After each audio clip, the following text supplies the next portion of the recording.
Hello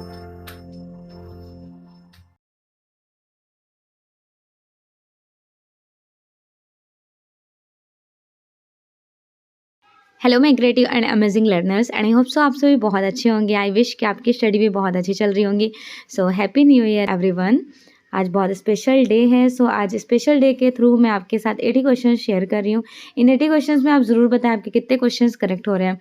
and best wishes कि आपके जल्दी से एग्जाम कंडक्ट हो जाएँ और best wishes for your bright future. ये 2024 आपके लिए बहुत ही यूनिक एंड स्पेशल हो। Okay, so we can start the question. Fast revision. Okay, Mughal ग्रंथ हमजानामा चित्रित किए गए थे कपड़े पर, वो भी कौन सा कपड़ा? सूती कपड़े पर, कॉटन फैब्रिक। मुगल काल में सियालकोट जाना जाता है। सियालकोट दैट मीन्स कागज़। वो भी कहाँ से आता था ये सियालकोट कागज़? पंजाब से, राइट, पंजाब से। चित्र टेक्निक जहाँ पर्याप्त गाढ़े तैल अथवा टेम्परा रंगों की सतह पर लगाया जाता है वो क्या कहते हैं? दैट मीन्स जो इम्पेस्टो टेक्निक करते थे ना, इम्पेस्टो, वैसे तो यहाँ पर होना चाहिए था ग्लेजिंग मेरे अकॉर्डिंग, क्योंकि गाढ़ा तेल मेंशन कर दिया। जब भी गाढ़ा तेल के बारे में बात हो तो ग्लेजिंग कहा जाएगा, लेकिन यहाँ पर राइट एग्जामिनर ने इम्पेस्टो को कराया है। एक चित्र में पर्दास के प्रयोग का क्या उद्देश्य होना चाहिए? अच्छा, जब मैंने कह दिया है कि ग्लेजिंग होना चाहिए तो थोड़ी सी आपको थ्योरीज एक्सप्लेन कर देती हूँ, जिससे आप भी श्योर हो जाएं कि मैंने क्यों ग्लेजिंग को करेक्ट कराया है। बट एग्जामिनर ने यहाँ पर, it's not depends on examiner, इस प्रैक्टिस सेट्स में। तो देखिए, चित्रर जो टेक्निक होती है जहाँ पर्याप्त गाढ़े तेल, जब आप कोई ऑयल थोड़ा थिक ऑयल लेंगे तो थिक ऑयल कब लगाते हैं? कोई पेंटिंग्स को कंप्लीट करने के बाद उसके ऊपर एक ग्लेजिंग लेयर चढ़ाई जाती है जिससे पेंटिंग्स में शाइनिंग आए, इसीलिए तो ग्लेजिंग अप्लाई करते हैं। दूसरा, ये इम्पेस्टो कह दिया गया, यहाँ पर गाढ़े तेल मेंशन नहीं करना चाहिए था, या फिर गाढ़े तेल रंग कह देना चाहिए था, उससे श्योरिटी हो जाती। बस गाढ़े तेल मेंशन कर दिया गया है। इम्पेस्टो में क्या करते हैं आप? एक्रेलिक कलर्स में इम्पेस्टो को अप्लाई कर सकते हैं और ऑयल कलर में, अदरवाइज वाटर कलर्स में आप अप्लाई नहीं कर सकते हो। So according to question here the right answer is B, but इस प्रैक्टिस सेट में सी कराया गया है। But I am not sure about that कि सी ही करेक्ट होना है, क्योंकि मैंने प्रॉपरली आपको थ्योरीज एक्सप्लेन कर दिया। गाढ़े तेल रंग होता तो मैं यहाँ पर बिल्कुल से इम्पेस्टो को करेक्ट करा देती, राइट। चलिए अब अगला देखते हैं। लाइक ग्लेजिंग को गाढ़े तेल रंग में ही इम्पेस्टो को करेक्ट कराया जाता। मेरे अकॉर्डिंग भी करेक्ट है। आप कमेंट सेक्शन में बताइएगा आपके अकॉर्डिंग कौन सा करेक्ट है। एक चित्र में पर्दास का मतलब प्रयोग का उद्देश्य, मेन पर्पस पर्दास का क्या होना चाहिए? शेड ऑफ लाइट, जिनको लाइट एंड शेड कहते हैं। क्यूरेस्क्यूरो, ये टेक्निक किसने दिया था? और सफीमेटो टेक्निक। तो ये दोनों टेक्निक याद रखना है आपको। ये दोनों टेक्निक है लियोनार्डो दा विंसी का। Okay everyone. मुगल लघु चित्र शैली में शाह कलम टेक्निक का मेन पर्पस क्या था? शाह कलम, शाह मीन्स कौन से कलर की इंक होती हैं? ब्लैक कलर की इंक। ब्लैक कलर की इंक से पेंटिंग को कंप्लीट करते हैं शाहजहां टाइम ड्यूरेशन में। दृश्य कलाओं से संबंध, जो दृश्य कला विजुलाइज आप करते हैं किससे? रूपात्मक तत्वों से, जो भी रूप आपको दिखते हैं। स्टको मिश्रण है, स्टको में रेत, कंक्रीट, चूना और पानी का मिक्सचर मिक्स करते हैं। पोले सांचे से मोम द्वारा धातु मूर्ति ढलाई की जो टेक्निक प्रविधियां हैं उनका क्रोनोलॉजिकल। तो ये कौन सा है? Bronze casting. ब्रॉन्ज कास्टिंग के याद रखिएगा 3 प्रोसेस होते हैं। एक होता है सैंड कास्टिंग, दूसरा होता है डोगरा कास्टिंग और तीसरा होता है लॉस्ट वैक्स टेक्निक, करेक्ट। सबसे पहले कोर भरना होता है, फिर रनर्स फिक्स करना होता है, मोल्ड बनाना होता है, मोल्ड में फायरिंग करनी होती है। राजा रवि वर्मा के चित्रों के जो निर्मित टेक्निक्स थी वो कौन सी थी? ओलियोग्राफी प्रिंटिंग। पहली प्रिंटिंग इन्होंने 1894 में फर्स्ट प्रिंटिंग बनाए थे। कौन सा? Birth of Shakuntala. Oleography printing machine कहाँ लगाए थे? मुंबई के घाटकोपर में। गुप्तकालीन सारनाथ की मूर्ति शिल्प किस प्रस्तर से निर्मित की गई थी? गुप्तकालीन दैट मीन्स 5वीं शती। आपको ज़्यादा से ज़्यादा मोस्टली इनके वर्क देखने को मिलेंगे चुनार रेड सैंडस्टोन में। चुनार का बलुआ पत्थर। और वर्क देखने को कहाँ मिलेंगे? सारनाथ में। मोहनजोदड़ो से प्राप्त मूर्ति शिल्प दाढ़ी वाला पुरुष और पुजारी राजा। दाढ़ी वाला पुरुष कौन है? बियर्डेड मैन है, उनको पुजारी राजा भी कहते हैं। तो बियर्डेड मैन जिसका साइज़ है 18x11x8 सेंटीमीटर। इनका राइट आंसर कौन सा हो जाना है? वैसे तो वाइट लाइमस्टोन में बनाया गया था, वाइट लाइमस्टोन। अब ऑप्शन में नहीं है तो क्या करेक्ट करोगे आप? ऑप्शन में नहीं है देन आप सलखड़ी पत्थर करेक्ट कर सकते हैं अकॉर्डिंग टू कंडीशन। जो राइट है वो हमने बता दिया, बट वो ऑप्शन में नहीं रहा था। भारत में वॉश चित्रण की पद्धति। भारत में जो वॉश चित्रण 1902 ईस्वी में 1902 में याकोयामा ताइकोन हिसेंदा भारत इंडिया आते हैं जापानीज़ आर्टिस्ट अवनीनाथ टैगोर के घर। तो अवनीनाथ टैगोर उनसे क्या सीखते हैं? Wash technique. स्वर्णिम आयाम जिनको बोलते हैं गोल्डन सेक्शन रूल। तो गोल्डन सेक्शन रूल्स किसने दिए थे? यूक्लिड ने। यूक्लिड कहाँ से बिलोंग करते हैं? ग्रीक से बिलोंग करते हैं। तो इनका राइट आंसर क्या हो जाना है? संयोजन अनुपात। आपको पता ही है, मेजरमेंट बताता है 2.3, 5.8, 8.12, कुछ ऐसे ही इनका रेशियो होता है। फिक्सेटिव का यूज़ कहाँ पे आप करोगे? Soft pastel, oil pastel, tempera या फिर वाटर कलर। फिक्सेटिव बेसिकली क्या करता है? वो फिक्स्ड करता है पेस्टल की जो वर्क होती हैं उनको। तो मोस्ट प्रोबेबिलिटी ऑयल पेस्टल और सॉफ्ट पेस्टल दोनों में से आपको एक वन को सिलेक्ट करना है। ऑयल पेस्टल में यहाँ पर वैक्स से बाइंडिंग होता है, जो जिसे हम लोग लोकल लैंग्वेज में क्रेयॉन बोलते हैं। बचपन में यूज़ किया करते थे स्कूल टाइम में, 5 रुपीज़ में मिलता था, अब मोस्टली 10 या 15 का हो गया होगा। तो ये जो सॉफ्ट पेस्टल होते हैं इसमें कुछ भी मिक्स नहीं होता है, कोई एक्चुअल बाइंडर नहीं होता है, ये बिल्कुल सॉफ्ट होते हैं। अगर इनसे आप पेंटिंग करोगे और फिंगर से भी टच करोगे तो रिमूव या फिर मर्ज होके डस्टिंग लाइक डैमेज होने के चांसेस हो जाएंगे, इसलिए फिक्सेटिव का यूज़ सॉफ्ट पेस्टल में करते हैं। करने को तो भाई ऑयल पेस्टल में आप स्केचिंग में भी कर सकते हो, मैं तो स्केचिंग में भी करती हूँ। चारकोल स्केचिंग में मैं मोस्टली, पेंसिल स्केचिंग में भी फिक्सेटिव यूज़ करती हूँ जिससे मेरा पेंसिल का वर्क ख़राब ना हो। वसली चित्रण हेतु धरातल है। वसली है क्या है? कागज़ का चित्रण। वसली क्या होता है? कागज़ के सेट 4-5 सेट को लेना, इनको ग्लू से एक दूसरे के ऊपर पेस्ट करके प्रॉपर कंप्लीट करके इस तरह से एक थिक पेपर बना लेना, फिर इसके ऊपर पेंटिंग्स करना। ये प्रॉपर आपको देखने को मिलेगा मुगल स्कूल में। सो here the right answer is D. रंग जो कि पानी में घुलनशील होते हैं किंतु सूखने के पश्चात ये जलरोधक हो जाते हैं, इसमें साबुन और तेल का कोई भी मिश्रण समन्वय नहीं होता है। तो ऐसा कौन सा है जो बहुत जल्दी ड्राई हो जाता है? उसमें रेजिन मिक्स्ड होता है। रेजिन मिक्स्ड होता है, उसकी खोज 1950 ईस्वी में सतीश गुजराल ने इंडिया में की है। यूरोप में संडे ग्रुप और लैटिन ग्रुप के थ्रू हुआ, वो है एक्रेलिक कलर। जल रंग चित्र सामान्यतः प्रभाव युक्त दिखाई देते हैं। तो प्रभाव युक्त दिखाई देते हैं जल रंग चित्रण सामान्यतः ट्रांसपेरेंट। जब भी आप वाटर कलर के बारे में पढ़ेंगे तो उनकी जो इंटेंसिटी होती है वो ट्रांसपेरेंट होती है। तो जल रंग से पेंटिंग करेंगे तो पारभासी भी पारदर्शिता दिखाई देंगी। अपारदर्शी ओपैक कौन से हो जाते हैं? तो ये बेस्ट एग्जाम्पल है poster colour.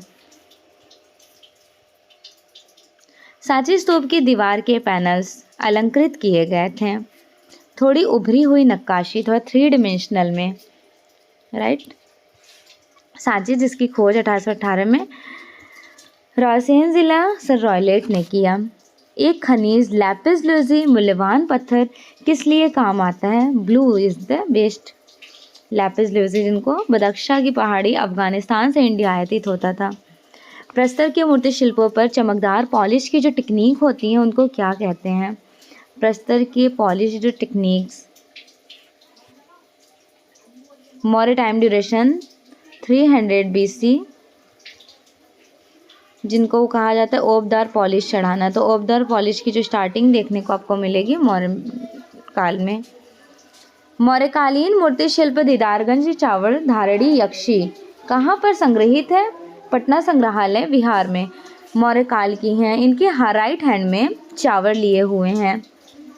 Tarkash cock is very important painting done by Mansur. Mansur belong to Mughal age in Jahangir time duration artist.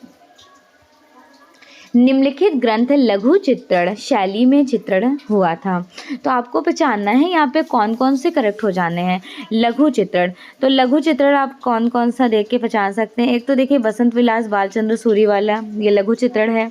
Kalpasutra लघु चित्रण है और बिहारी चंद्रिका भी, राइट। तो यहाँ पे आपको ऑप्शनल के अकॉर्डिंग सेलेक्ट करना है, तो बहुत ईजिली आप कर सकते हैं। आपको 2 लग रहा है। 2 देखिए पंचतंत्र की कहानी जो आपको मुग़ल स्कूल में अलग अलग अयारे दानिश और अनवर सहेली नाम से प्रचलित रहा था, तो ये तो नहीं हो सकता। तो इनको इल्यूमिनेट करके आप देखें कौन सा आपको मोस्ट प्रोबेबिलिटी करेक्ट लग रहा है। A is correct and C is correct, right. Kalpasutra भी है और त्रिषष्टि शलाका पुरुष, बिहारी चंद्रिका भी नहीं है। सो here the right answer is D. नौका विहार करते हुए प्रेमी युगल, ये वाला आपने रेड कलर का नौका विहार बहुत अच्छे से पढ़ रखा है किशनगढ़ स्कूल में, जो बोटिंग नाव वाली स्टोरीज। निम्न में से कौन सा समूह संयोजन के सिद्धांतों को क्रोनोलॉजिकल अरेंज करना है। तो संयोजन दैट मीन्स कि प्रिंसिपल ऑफ आर्ट, फंडामेंटल्स के 2 पार्ट्स हो जाते हैं ना। फंडामेंटल्स के 2 पार्ट्स, एक होता है एलिमेंट्स ऑफ आर्ट, दूसरा प्रिंसिपल ऑफ आर्ट। तो एलिमेंट्स ऑफ आर्ट जो है वो line, colours, texture, shape, space, form है। Principle of art unity, harmony, balance, emphasis, rhythm and proportion. तो यहाँ पर आपका हो जाएगा संतुलन, जिनको बैलेंस कहते हैं, प्रभाविता, एम्फेसिस, एकता, यूनिटी, सामंजस्य, harmony. So here the right answer is B. And the next, कला का उद्वांत उद्देश्य हो सकता है। आर्ट का मेन पर्पस क्या था। परंपरा का संरक्षण करना या फिर भौतिक सुविधा और उपयोगिता, मनोरंजन या फिर चेतना का शुद्धिकरण और सौंदर्य बोध।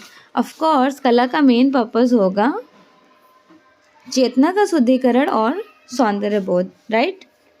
सो here the right answer is D. Next one, प्रसिद्ध कोणार्क सन टेम्पल नरसिंह देव प्रथम ने निर्माण कराया था। सन टेम्पल ऑफ कोणार्क का झांझ मंदिरा करके जो है, झांझ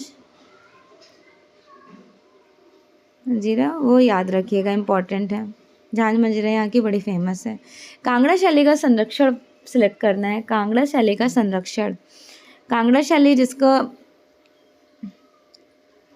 पहाड़ी स्कूल का सबसे सर्वश्रेष्ठ शैली कहा जाता है। 1786 से लेकर 1805 तक का डेवलपमेंट टाइम रहा है, जिसमें चरम पूछ लिया जाए तो चरम है 1788 का। किंग संसार चंद्र। डायगोनल सीरीज जिन्हें कहा जाता है तिरछी रेखाएं या फिर फॉलिंग फिगर्स, गिरते हुए शरीर। One of the most important painting done by Tyeb Mehta. आपको यहाँ पर सिलेक्ट करना है कि प्रसिद्ध लघु चित्रण की शैलियाँ, एक तो जैन हो जाएंगी, बसौली और Deccan. So right answer is first, second and third. B is the right answer. Sindhu घाटी सभ्यता का कतिपय केंद्र, कतिपय केंद्र आपको सिलेक्ट करना है। तो देख लें यहाँ पर भी उसी तरह से आपको अरेंज करना होगा।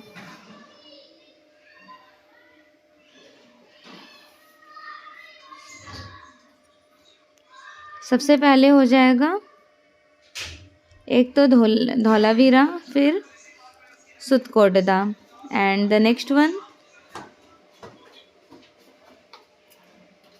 फर्स्ट लोथल,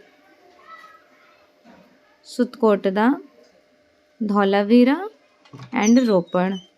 तो ये जो प्रॉपर हैं लोथल, सुतकोटदा, धौलावीरा एंड रोपड़, ये सिंधु घाटी सभ्यता के कतिपय केंद्र कहे जाएंगे। कौन से केंद्र? कतिपय केंद्र, right. So here the right answer is D.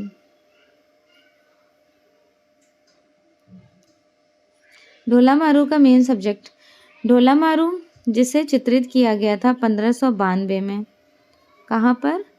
Mewar में। फिर उसके बाद 1880 में सबसे सर्वश्रेष्ठ ढोला मारू का चित्रण कहाँ पर हुआ था? जोधपुर में। So according to options right answer is C. Total 104 paintings हैं।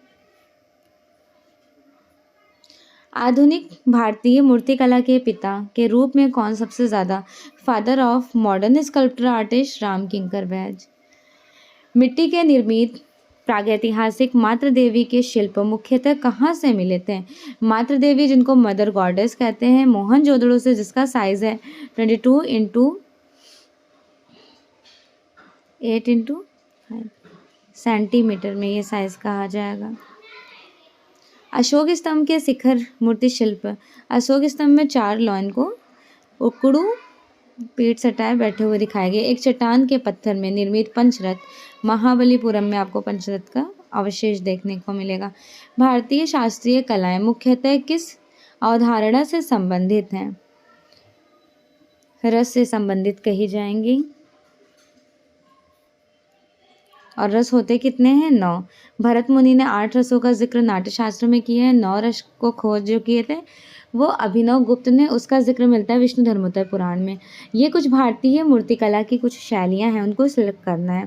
तो ये भी बहुत यूनिक क्वेश्चन है, आपको अरेंज करना होगा ऑप्शंस के अकॉर्डिंग।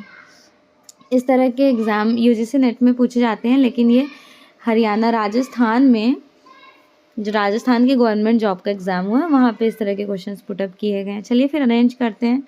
सबसे पहले हो जाएगा, आपको पता है ना, मौर्य, शुंग, सातवाहना, कुषाण, गुप्त, प्रतिहार। फर्स्टली मौर्य, दूसरे नंबर पर शुंग। मौर्य का ही सांची कहा जाएगा और शुंग काल में निर्मित हुआ, दूसरे नंबर पर ये हो जाएगा। थर्ड नंबर पर चोल काल के नटराज के स्कल्पचर, मतलब चोल टाइम ड्यूरेशन मूर्ति शिल्प में कहा जाएगा। फिर उसके बाद फोर्थ नंबर पर राष्ट्रकूट एलोरा को रखेंगे। उसके बाद फिफ्थ नंबर पर खजुराहों के स्कल्पचर्स रखेंगे और गांधारा, कुषाण काल के पार्ट्स होते हैं मथुरा और गांधारा। एक सेकंड, इनको फिफ्थ नंबर पे रखेंगे और खजुराहों के मूर्ति शिल्प को सबसे लास्ट, क्योंकि इनका टाइम 950 से 1150 का 1050 का कहा जाता है ना, इसलिए सबसे लास्ट में खजुराहो मूर्ति शिल्प। गांधारा काल included the times of Kushan. तो कुषाण तो मौर्य, शुंग, सातवाहना के बाद ही कुषाण शुरू हो गया था, तो इसलिए ये पहले होंगे। सबसे लास्ट में जो है वो खजुराहो, क्योंकि चंदेल शासकों के टाइम ड्यूरेशन का है। सो here the right answer is a according to options.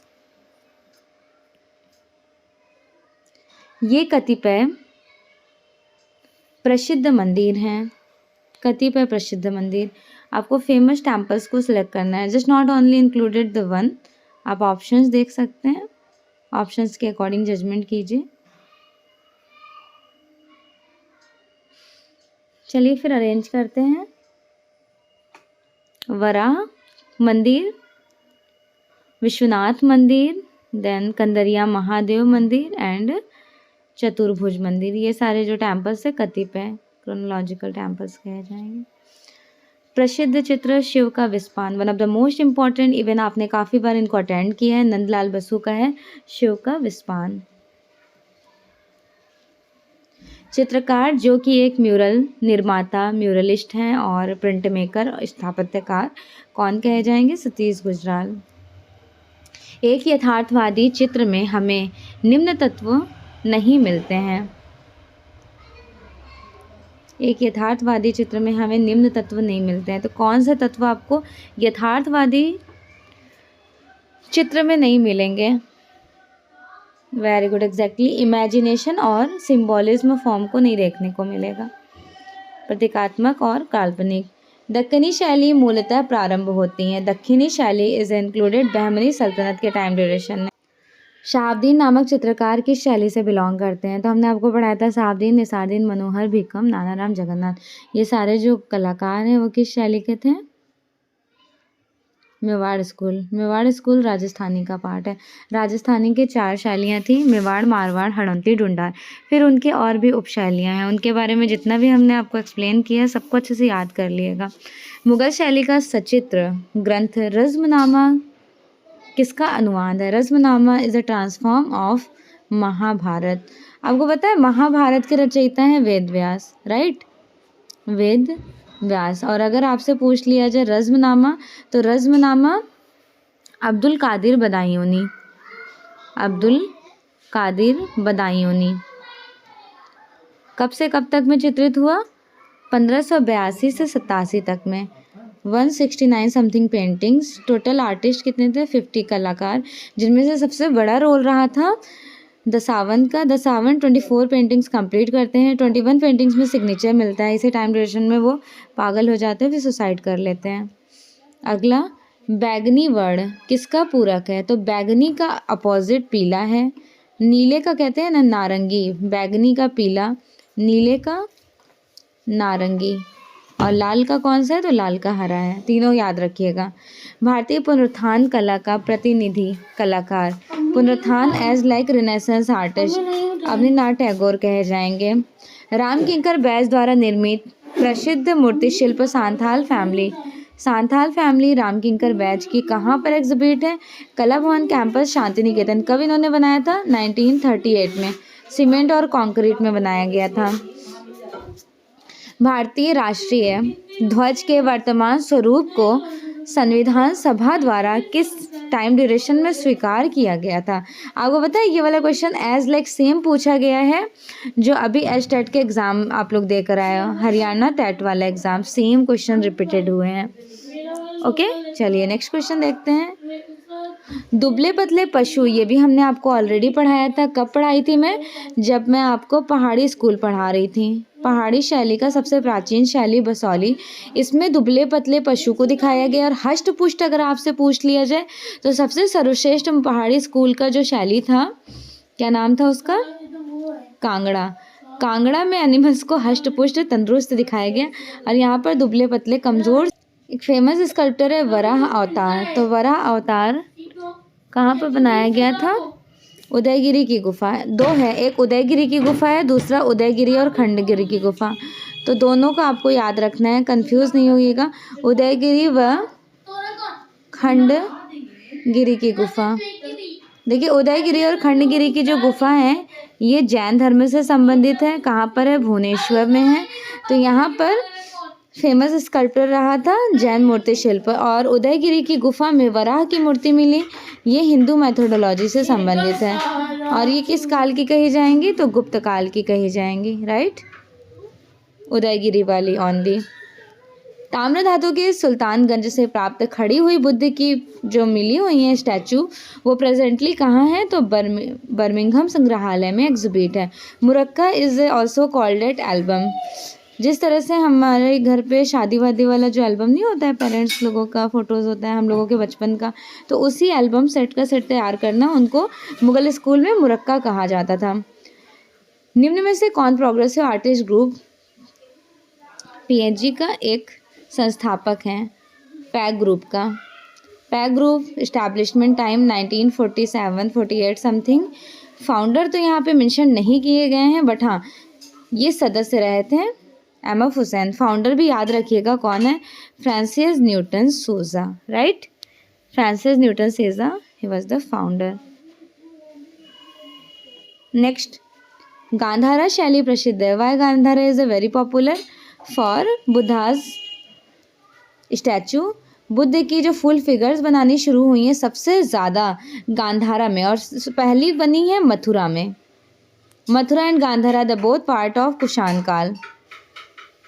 Kushan काल के ये दो पार्ट हैं कटफिशर्स के टाइम ड्यूरेशन।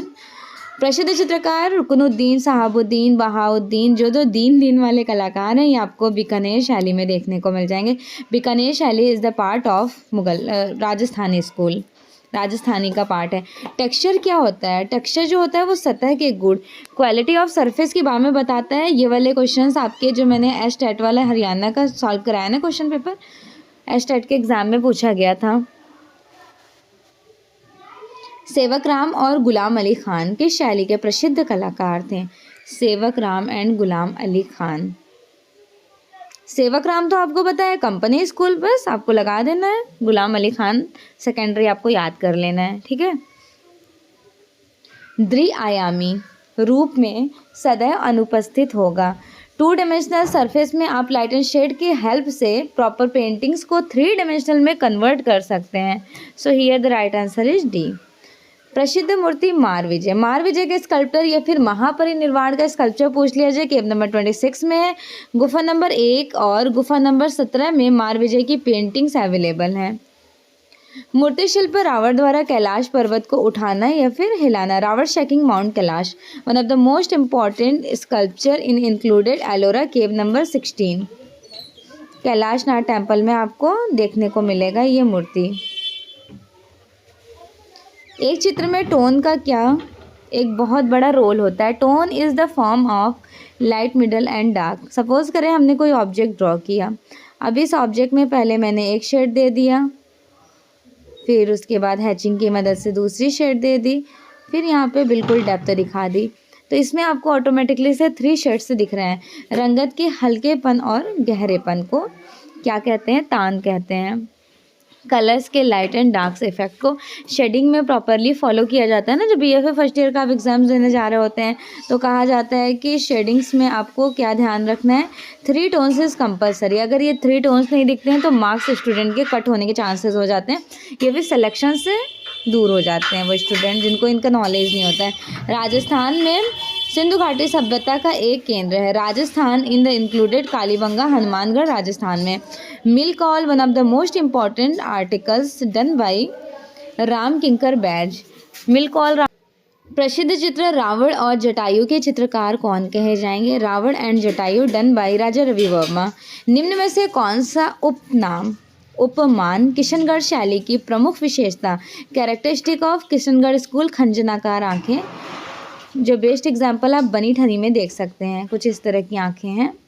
नैनसुख किस शैली के चित्रकार हैं? कांगड़ा। कांगड़ा से कुल्लू, जसरोटा ट्रांसफॉर्म होते हैं अलग अलग जगह पर पहाड़ी शैली में। प्रसिद्ध मूर्ति शिल्प त्रिमूर्ति, जिनको महेश मूर्ति भी बोलते हैं, एलिफेंटा गुफा की हैं, ग्रेनाइट में बनाई गई हैं। भारत भवन भोपाल में रूपांकर संग्रहालय किसने स्थापित किया था? जगदीश स्वामीनाथन ने। भारत भवन का स्थापना 1982 ईस्वी में हुआ था। फाउंडर जन्मदाता अशोक वाजपेयी थे। और डिज़ाइनर पूछ लिया जाए तो चार्ल्स कोरिया। चांद बीबी प्लेइंग पोलो, ये दक्कन शैली की फेमस रही थी उपशैली। चांद बीबी प्लेइंग पोलो चित्र दक्कन शैली किस उपशैली का है? ये पेंटिंग्स कहा जाएगा गोलकुंडा से। बट हाँ, अगर पूछ लिया जाए क्वीन ऑफ चांद बीबी कौन है तो आदिल शाह की पत्नी है, तब ये बीजापुर करेक्ट हो जाना है, क्योंकि इस तरह का कन्फ्यूज़न क्रिएटेड क्वेश्चन आपके अभी रिसेंटली केवीएस एग्जाम में पूछा गया था। भारतीय राष्ट्रीय ध्वज के डिज़ाइनर कौन कहे जाएंगे? पिंगली वेंकैया। निम्न में से लघु चित्रण के केंद्र को सिलेक्ट करना है। लघु चित्रण मिनिएचर पेंटिंग का जो है जयपुर कहा जाएगा। प्रसिद्ध चित्रकार जिसने भारतीय ग्राम्य जीवन को चित्रित किया गया था? भारतीय ग्राम्य जीवन कौन कहे जाएंगे? अमृता शेरगिल यहाँ पे करेक्ट कराया गया है। दिलवाड़ा मंदिर कौन से मार्बल्स का यूज़ करते हैं? यहाँ पे मकराना भी मेंशन किया गया और अंबाजी। तो मोस्ट प्रोबेबिलिटी दोनों में से ज़्यादा प्रायोरिटी अंबाजी संगमरमर मार्बल को दिया जाएगा। अंतराल क्या है? What is space? Space is area, क्षेत्र है, सरफेस नहीं। ठीक। वर्णहीन रंगों को सिलेक्ट करना है। वर्णहीन किसको कहते हैं? मतलब कोई प्रॉपरली उसमें एक्चुअल कलर्स ना हो, तो जाहिर सी बात है उनको आप एक्रोमेटिक कहोगे, तटस्थ रंग, या फिर उदासीन रंग कहेंगे, जिनको न्यूट्रल कहा जाता है हिंदी में। तो यहाँ पर most probability according to options आपके कौन से करेक्ट हो जाने हैं? ए करेक्ट है। Black and white and also included स्लेटी। यामिनी रंजन रॉय प्रेरित हैं किससे? लघु चित्रण शैली से, यूरोपीय, या फिर कालीघाट। कालीघाट चित्रकला शैली। और ज़्यादा से ज़्यादा पेंटिंग किस में करते थे? टेम्परा हिज फेवरेट माध्यम। टेम्परा इनका फेवरेट था। अजंता की गुफाएं कहाँ पर स्टैबल हैं? Maharashtra. 30 caves are here. Basawan किस मुगल बादशाह का दरबारी चित्रकार कहे जाएंगे? मीर सैद अली, अब्दुल समद, दसावंत, बसावन, ये सारे इंक्लूडेड आर्टिस्ट हैं अकबर टाइम ड्यूरेशन के। And here the last question. Deviprasad Roy Chowdhury जाने जाते हैं। Triumph of labour Deviprasad Roy Chowdhury का बहुत फेमस है। मिल्क ऑल किसका है? ये पता होना चाहिए आपको राम किंकर बैज का है। राम किंकर बैज। विनोदिनी किसका है? ये भी राम किंकर बैज का। ये जो इनकी फ्रेंड थी विनोदिनी, तो इनका इन्होंने पोर्ट्रेट बनाया था। और वुड सीरीज, घाव श्रृंखला जिनको कहते हैं, वुड सीरीज, इनसे आपको सोमनाथ होर का नाम याद रखना है। सो फाइनली 80 क्वेश्चन ऑलमोस्ट आपके कंप्लीट हो गए हैं। होप सो आपको क्वेश्चंस अच्छे लगे होंगे। आफ्टर दिस क्लास बताइएगा आपके कितने क्वेश्चंस करेक्ट हुए हैं, राइट। फीडबैक ज़रूर दीजिएगा प्यारा सा। Thank you so much and also best wishes for your exam.